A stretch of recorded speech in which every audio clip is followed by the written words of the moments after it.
إنما يريد الشيطان أن يوقع بينكم العداوة والبغضاء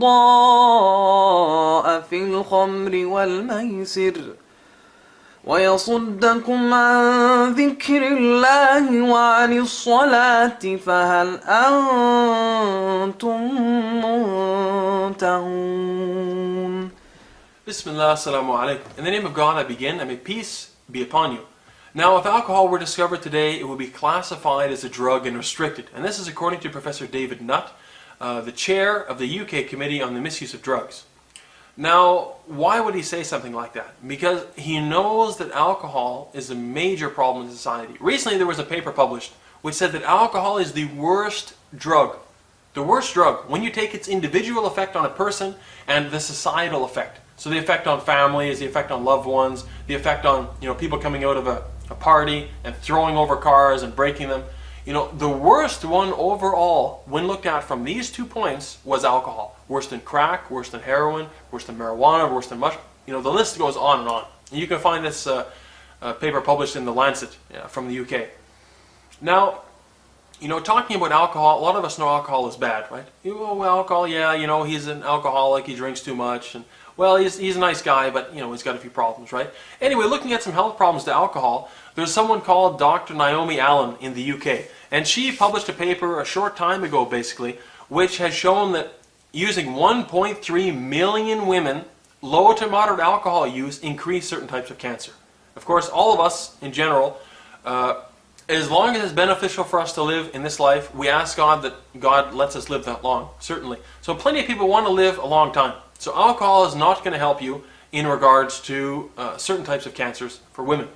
Also, looking at numerous papers on the internet, we know that alcohol is just a fact, that it affects your liver adversely, it affects your hypertension, high blood pressure, a number of diseases, and a number of organs in the body, because the alcohol goes everywhere. It's flowing through your veins, it's a destructive force inside your whole body, for your stomach, for your mouth, all kinds of stuff. Anyway, going on here now, we've looked at some problems we found within one person, diseases and so on and so forth. Let's look at something else published from Columbia University last year in May 2009, which basically stated that $467 billion US was spent. This is a ridiculous number. Almost $500 billion was spent on shoveling up, or spent on the addiction, drugs and their addiction. So this report is called Shoveling Up, and this is number 2. Published from Columbia University, as stated. This number is ridiculous. This is saying that almost $500 million was spent on drugs and their addiction, and 95.6 cents on every dollar spent, almost 96% on every single dollar spent, was spent on shoveling up the damage. That's the title of the report, on shoveling it up.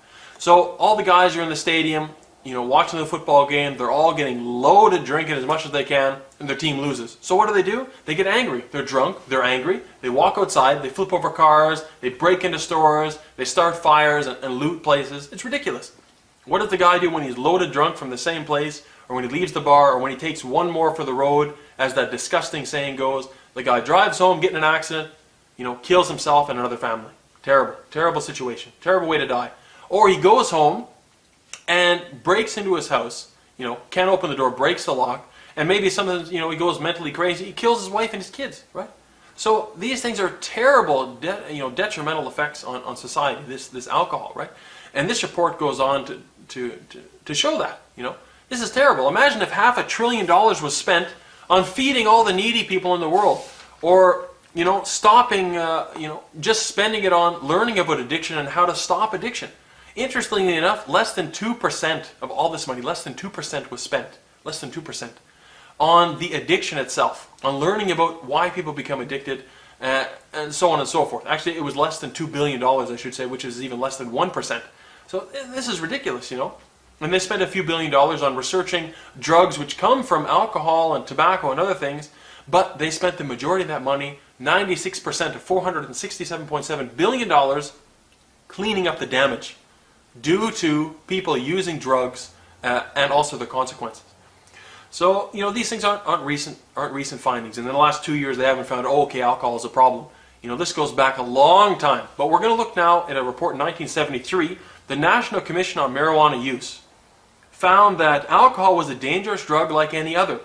And also, it amounted to huge losses in society. How much losses? Well, it totals up that if you take all the drugs and you put alcohol over here, you add up all the deaths caused by them and you add up the deaths caused by alcohol, it's over 6 times as much as all the others combined. This is ridiculous. And this is 40 years ago. But again, you still see it advertised on Super Bowl, internet, mainstream TV, maybe even kids' cartoons now. They're showing this stuff. It's ridiculous. Anyway, at least not in Canada, thank God.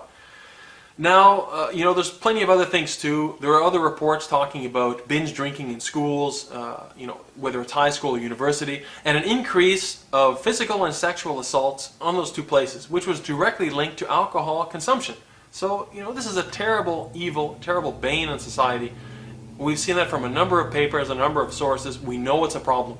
So, what does Islam have to say about this alcohol? The Prophet Muhammad, peace be upon him, stated that every intoxicant is forbidden. So everything that makes you drunk and you lose your mind, these things are not allowed for you in Islam.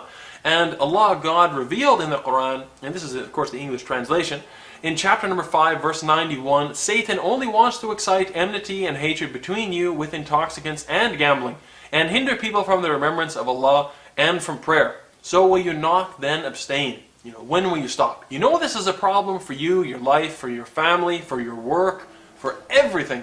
So when will you stop? This is a very clear statement in the Quran. So the thing is now, we know it's a problem. How are we going to stop it? They tried, the US before, they tried prohibition. So many years ago in the West, they tried this in actually a number of countries. It didn't work. They couldn't enforce it with police. The gangs were taken over. Alcohol from people being produced in their homes was killing people. So what did the government do? Well, sell it to them. Just increase the taxes. Same with cigarettes. Cigarettes are of no benefit to anyone. They just kill a whole lot of people, right? That's one of the reasons why cigarettes are haram in Islam. They're not allowed at all. What does the government do? Well, we'll just increase taxes. We'll take more money from them and spend it on other stuff and just give them what they want so they don't, have a protest or elect someone in the democracy who's going to eventually vote for all the alcohol to be allowed, no problem. So we'll just, increase the taxes and keep it coming in. Terrible idea. Humans are suffering and dying at the effects of alcohol, gambling, and other drugs. And what does the government do? Well, let's just increase taxes. It's quite sick, actually. So the thing is, in Islam, there's no such thing as social drinking. It's one or the other. If you have this problem, though, there are a number of ways you can stop.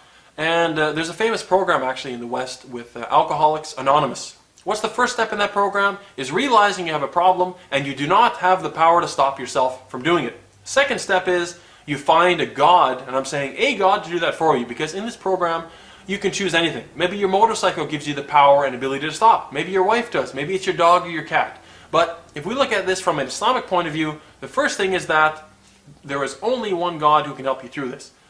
You do not have power or will over your own self to stop. You've tried to stop, didn't work. You try to stop yourself, won't work. Turn to God in remembrance and prayer. Ask Him for help. The second thing about that is la hawla wa la quwwata illa billah, which also relates to the first. There is no power or might or authority except with God. So God is the only one who's going to effectively turn your life around, who's going to change you from the inside out. You want to stop this alcohol, you want to stop these drugs, put your forehead on the ground, put it below your heart, put your intellect below your heart, as they say, and ask God sincerely, God, please guide me away from this evil, and stop me from doing this stuff. Because it's destroying me, it's destroying my life, and, really I hope, and I hope you do as well, that anyone who's having problems in their life like this is guided away from this tremendous evil. And also that they are guided to Islam, which is a clear religion for anyone in this world today. Any problems you have, it's amazing, it's so great. Recently I was on a trip actually, and in Islam it's so easy and nice and simple. We were praying, right? So we pray 5 times a day, but when you're traveling you only have to pray, let's say, 3 times a day. So now, we still pray 5 prayers, but we pray them in 3 groups. Noon and afternoon, sunset, nighttime, you pray them together. And you also shorten some of your prayers too, so you end up praying less. And also when you're traveling, it's recommended that you reduce the number of recommended prayers you pray. So there are certain prayers we do by recommendation. If you want to pray them, you can. If you don't want to, you don't have to. So when I came back from that traveling, I was like, oh man, I need to do some more prayer, right? So I was praying. I took a little bit longer than normal. And someone else was with me in the room, and after the prayer they said, "Oh, were you waiting for someone else to join you? Or, what's up, right?" And I said, "Well, basically I was traveling." And, the same with when you're hungry, you want to eat food. You're hungry and you go and you eat food. When you, in Islam or in any religion in general, you are missing something in your life. So in Islam, I wanted to worship God more. I wanted to have more of a feeling in my heart that I was worshiping Him and that He was pleased with me. So I spent some extra time in prayer. Now the thing is, prayer does not, it doesn't strengthen God or give Him power or something like that. The reason we pray is for our own benefit. God orders us to do this. And indeed in the Quran, in the English language, it says, "Truly in the remembrance of God do hearts find rest." So I have found that in my heart, and I truly hope that you do as well. Thanks so much for watching.